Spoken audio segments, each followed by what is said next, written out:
Readers Entertainment Radio presents Booklights with your host, author Lisa Kessler. Booklights, where we're shining a light on good books. Can you all believe it is the last Monday in April? How can this be? But thank you so much for listening in to Booklights. I'm so glad that you're here. I really appreciate you guys listening in. And today, I'm very excited to introduce you to a horror author. Jennifer Ann Gordon is here with us today, and she has some fantastic Gothic horror to share with us, which anyone who has listened for a while knows I got my start writing horror short stories, so it is dear to my heart. So I'm really excited for you all to meet Jennifer. If you haven't had a chance to read her book yet, I am going to read her bio here to introduce her to you, and then I can't wait for you to meet her. Jennifer Ann Gordon is a professional ballroom dancer and choreographer by day and curly-haired neurotic writer by night.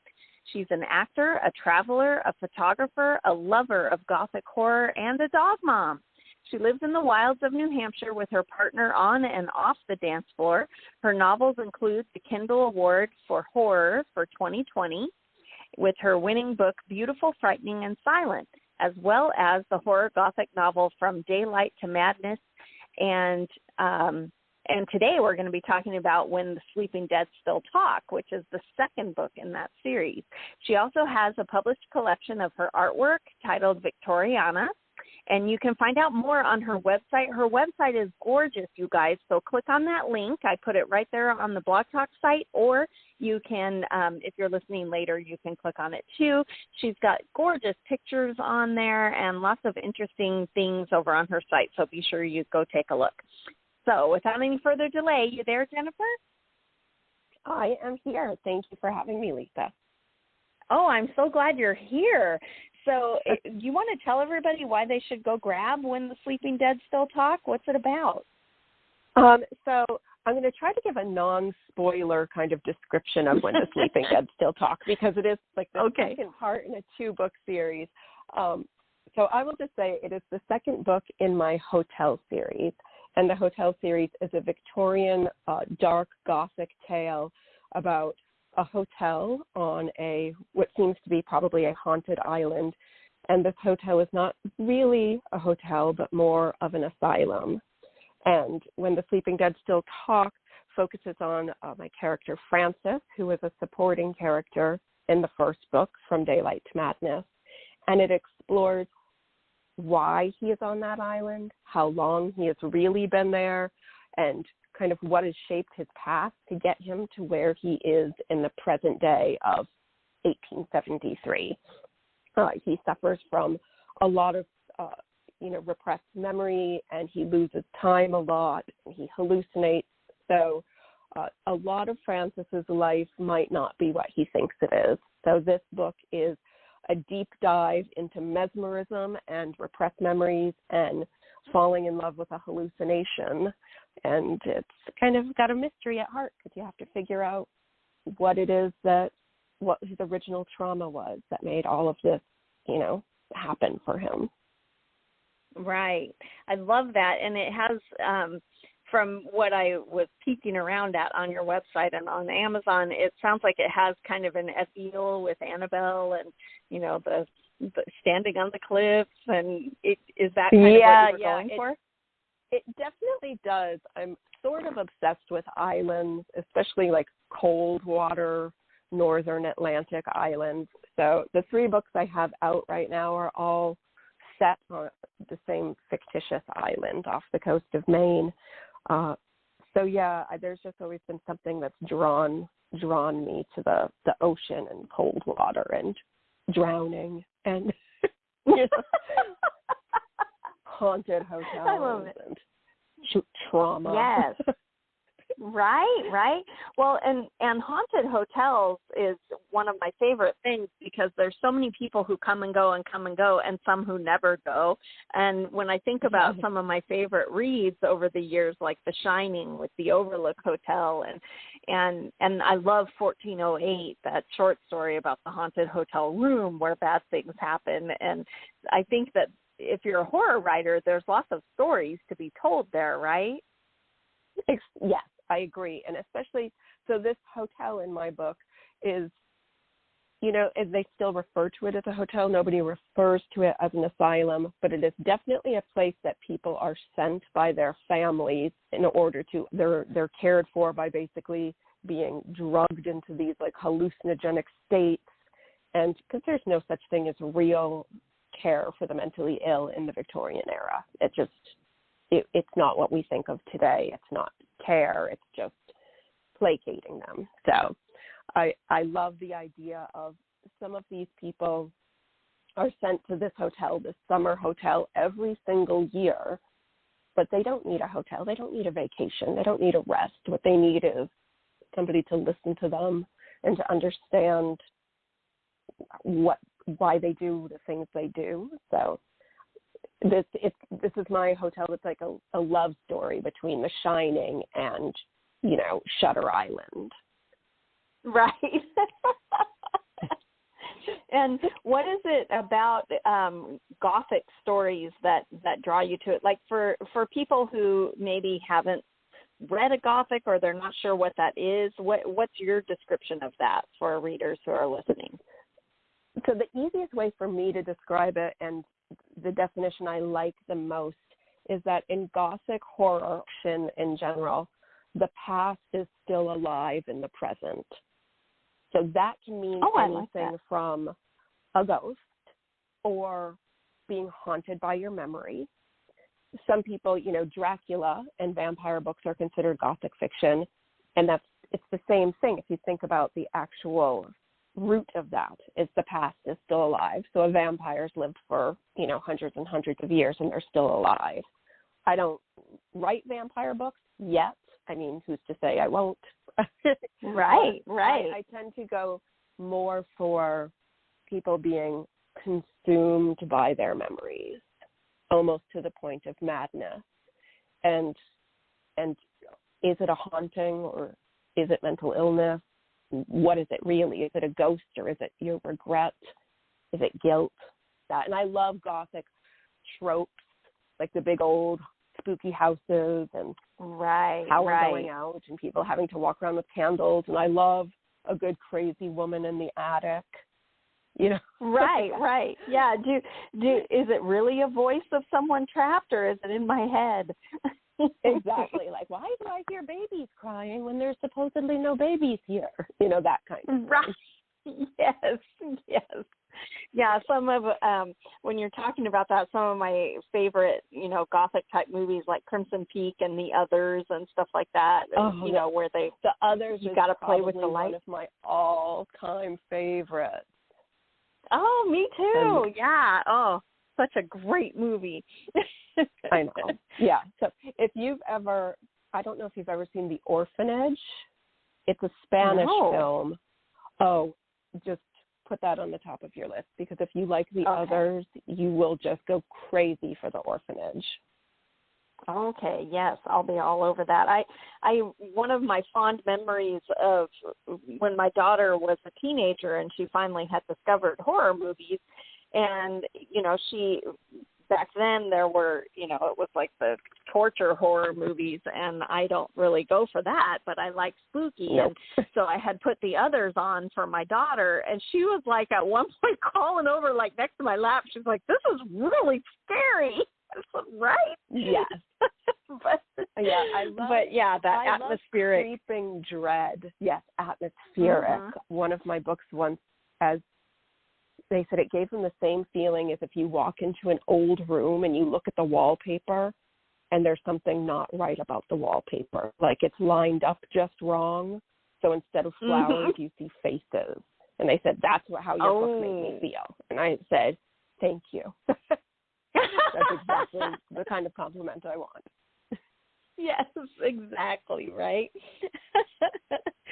So what is next for you? Is there going to be another hotel book, or do you have something else in the works? I do have something else in the works. Actually, I have a book coming out on July 13th. It's not even up for pre-sale yet, but it probably will be within the next few weeks.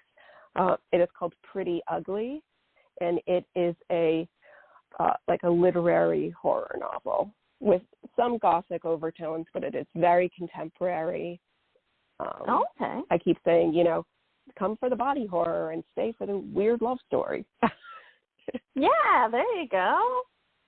Yes. So I'm excited about that. I wanted to, and it's my first book that hasn't been set on my fictitious Dagger Island. So it was a very, very contemporary story that involves an Instagram influencer, a failed politician, and the apocalypse. Oh my gosh, what a great combo. Yeah, you know, it's a feel-good novel. Right, yeah. And was it fun for you to play in a contemporary world as opposed to all the researching for historical, or is yours kind of dreamy historical and you don't have to research so much? So it's kind of a combo between both. I found myself doing a lot of research at first and then getting bogged down in it and then thinking, right, I'm just going to start to write. And when there's something I don't know or I'm questioning, then I'll research, because I found myself with like all of these notes to things that like I did not need at all. Right. I'm glad I did the research, because I feel like it made me understand the time period. So even though I didn't write about, you know, the fishing industry of 1873, which I don't know why I was researching that, but I thought, on an island, I'll need to know it. And then I realized, these people are like locked in a hotel though, so they're not leaving. They can't leave the property. So they're not gonna, but now you know how they got fishing people. Yes, exactly. So I try to just research when I need it now. And I realized writing in a contemporary setting, I still had to do probably equally as much research, because there are just things that I don't know. There were things about medical terminology and that I just didn't understand, like how things really work in a hospital, and just like what certain things are called. And part of the new book, Pretty Ugly, also takes place in northern Italy, which I've been to, but then I didn't really quite understand where some of the cities were in relation to how I remembered them in my head. So thank goodness for Google Earth. And right. Yeah, because we're not doing much travel these days. I know. And I'm trying to like remember from like me being there 4 years ago. Right. Like what? Like what was the name of that road? What was the name of, you know? So it was just like little things like researching the layout of train stations and what trains were possible to get from certain train stations. And then in my brain, most of Italy and most of the world is kind of shut down. So I'm like, okay, so if these are all the train routes, what if I take 90% of them away? How can my characters get from a very specific place in the country that they could fly into to a very specific place on the opposite end of the country that they could not fly into? So just trying to figure that out. Yeah, the realities of being a writer are often not very glamorous, because we're trying to figure out, you know, how long would it take to get from there to there? And I was told there would be no maps. So I was looking on your website, and you are not only a writer, but a dancer, an artist, a photographer. Are there any other arts that you haven't tried yet that you want to do? I mean, you've got lots of artistic talent going on. Yeah, I think I've tried pretty much almost everything. I haven't tried like sculpting or things like that. I've tried my hand at art, like drawing, but I'm terrible at drawing. Yeah, I can't draw either. I love, I was like, oh, it can't be that hard. And then I just realized like my brain and my hand, I can't make my hand do what my brain sees or even what I want it to do. And things like perspective I didn't understand. So when I did draw, people were just like flat. And I'm like, oh, that doesn't even look like a person. But I do love mixed Why are their hands art. so big? Why are their hands so big? Or like, why is their neck so big? Why is their neck like right where their ears are? I mean, it was just amazing. Drawing is really hard. I think It is so hard. And I think I just didn't understand even like human anatomy. Like I would draw. I remember like trying to draw a person, and I completely like didn't even draw wrists. It was just like arm and hand. All like they're just stuck on. Tree.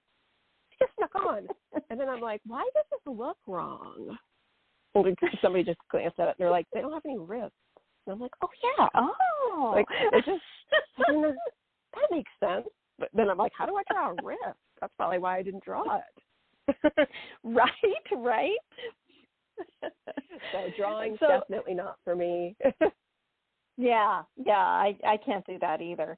Are there any other genres, writing-wise, that you are interested in tapping into, or do you just like being scary? Do you have any other ideas rattling around? There are ideas rattling around. I'm not at liberty to discuss. Oh, okay. A certain idea that I am working on, as I just keep referring to it as my top secret project. And fun.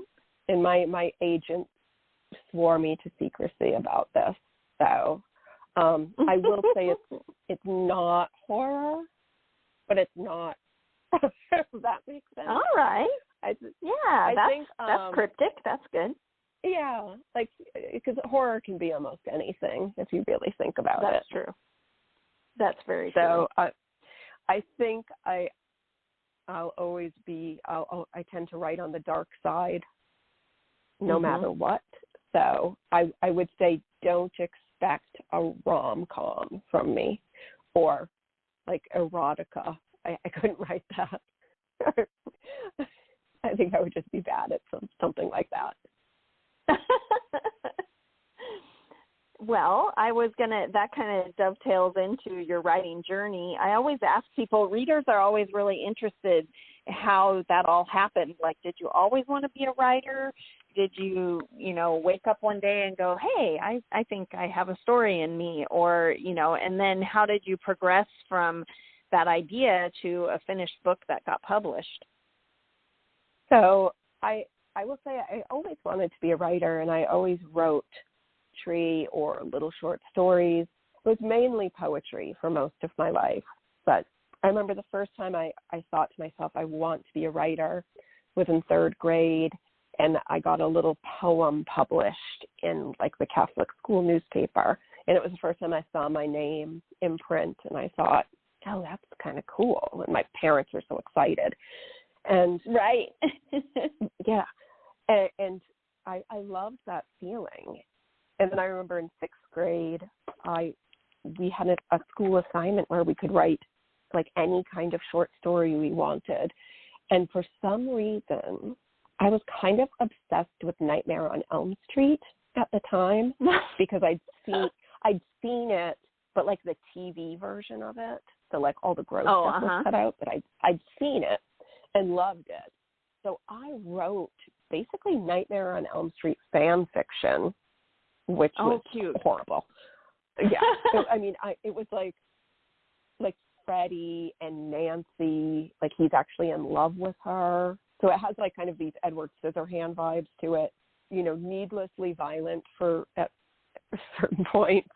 And I turned it in, and my teacher was just like, no, this is not what I was looking for. And the teacher was horrified.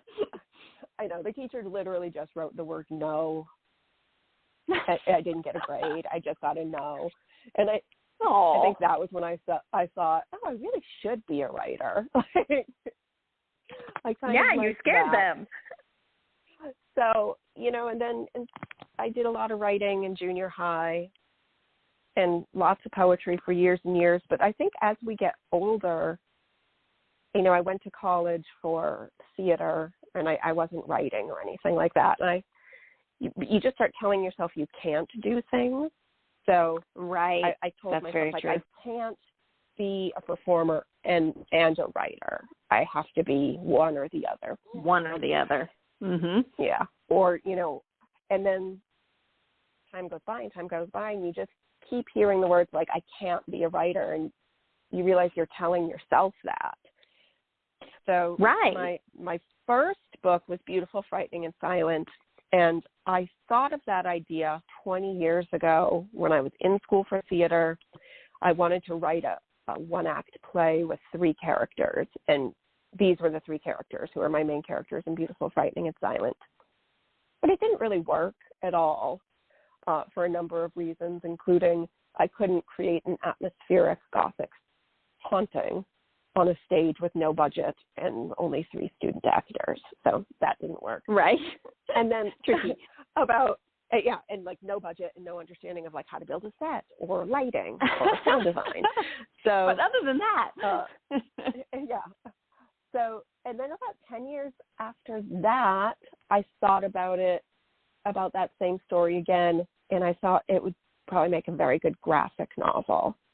And I storyboarded out a little of it and tried to find a good artist that I could work with and we could kind of create this world. But I get, like, as a lady comic book author who wasn't interested per se, it was hard to find where I was living at the time, hard to find an artist who was willing to, collaborate with me. I found plenty of people who were like, well, if you pay my page rate, which is $180 a page, I'll draw whatever you want. And right. Like, I don't have $180 That's a little out of my budget. Yeah. Yeah, my budget is $0. So it never became a graphic novel. And then, another 10 years go by, and I'm still telling myself I can't write. And then I just got very sick of telling myself I couldn't do it. So I sat down and I said, I thought that idea I had, that my almost play or my almost graphic novel, and I didn't know if it was going to be a novel. I didn't know what it was going to be. So I just started writing, and, it turned into Beautiful, Frightening, and Silent. And then, that book went on to win the Kindle Award for Best Horror Novel of 2020. And it was a finalist for the American Book Fest Best Book Award for the horror category. And it was the winner of the Best Horror Book for Authors on the Air. So, like, all of these crazy things happened with this book that I spent 20 years telling myself I couldn't write. Oh, my gosh. I love that. I'm so glad that you finally let it out. It was obviously gestating for a long time. I know. People keep saying, how long did it take you to write? Like 20 years and 3 months. So like 3 months of actual writing time and 20 years of having it live in my head. Did it feel good to finally get it out?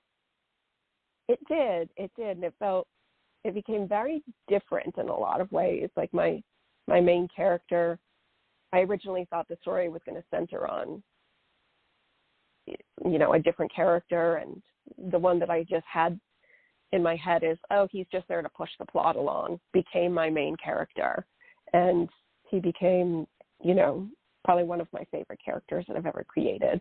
My character, Adam, I still adore him. He's not easy to love, but I do love him. And I tell everybody, I'm like, he broke my heart, and I wrote him, and he broke my heart. He made all the wrong decisions, the entire book. Yes. But, I love the surprises of writing is my favorite part is, things that happen that you didn't ever foresee. Are you a plotter or a pantser? And often from you? It happens all the time because I guess I'm a plantser. I usually have a very, very rough plan or really just an idea. And then I just go with it. Like my top secret project I'm working on right now, I had a pretty solid beginning, but even I'm in the process right now, and I'm like, I don't know how this is going to end. I have no idea.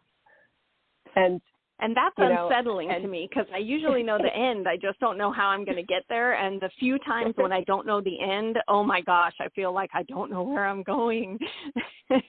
So Beautiful, Frightening, and Silent, I had 2 distinct endings. And I'm like, I wonder which one's going to work.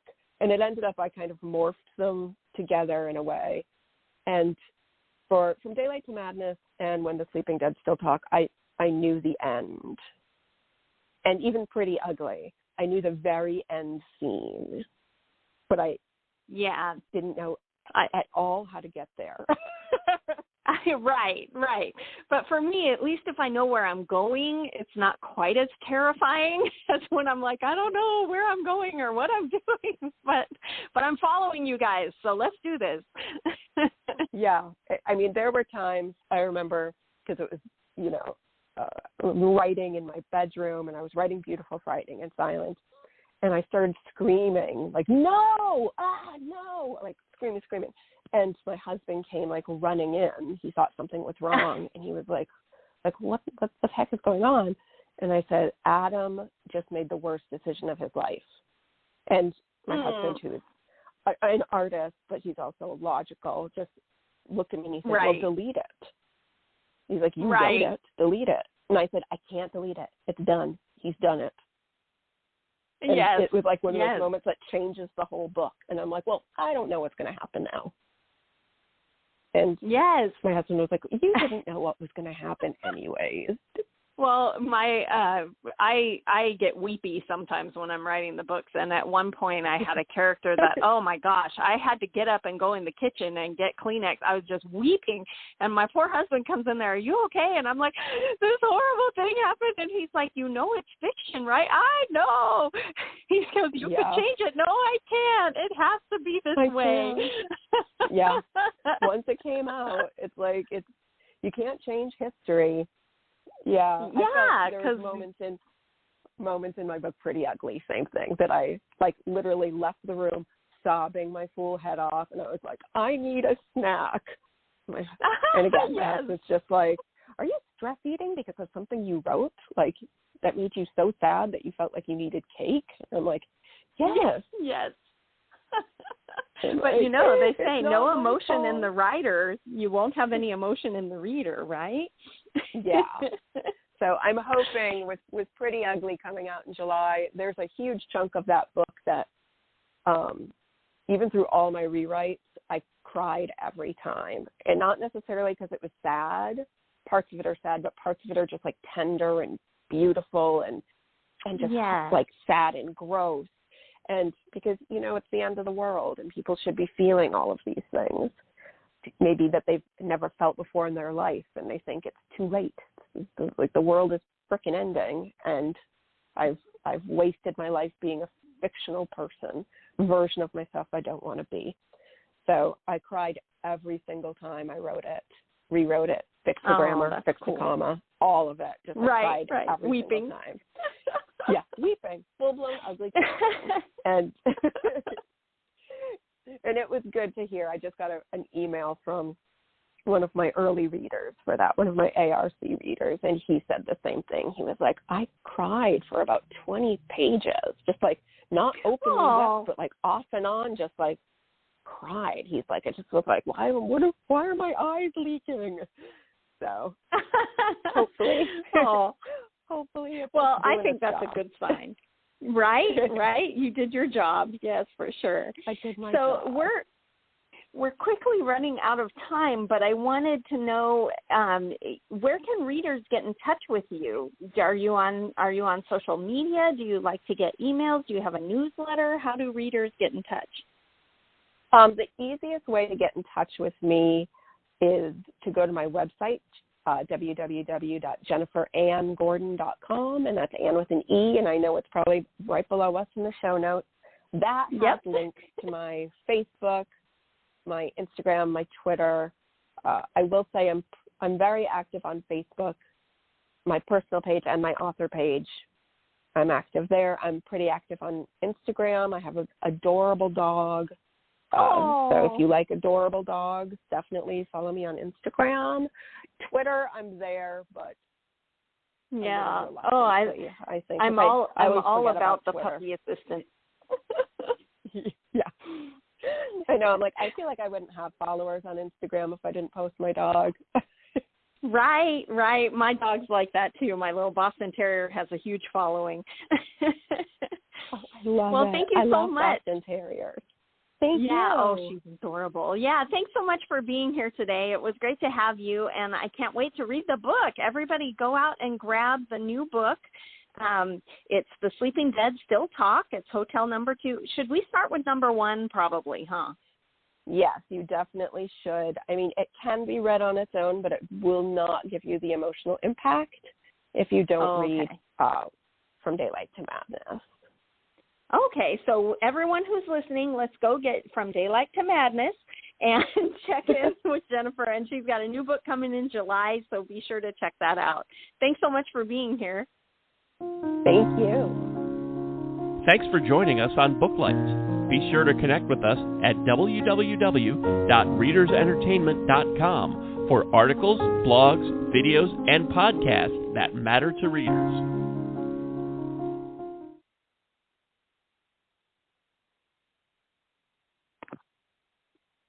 Hey, I'm Ryan Reynolds. At Mint Mobile, we like to do the opposite of what Big Wireless does. They charge you a lot, we charge you a little. So naturally, when they announced they'd be raising their prices due to inflation, we decided to deflate our prices due to not hating you.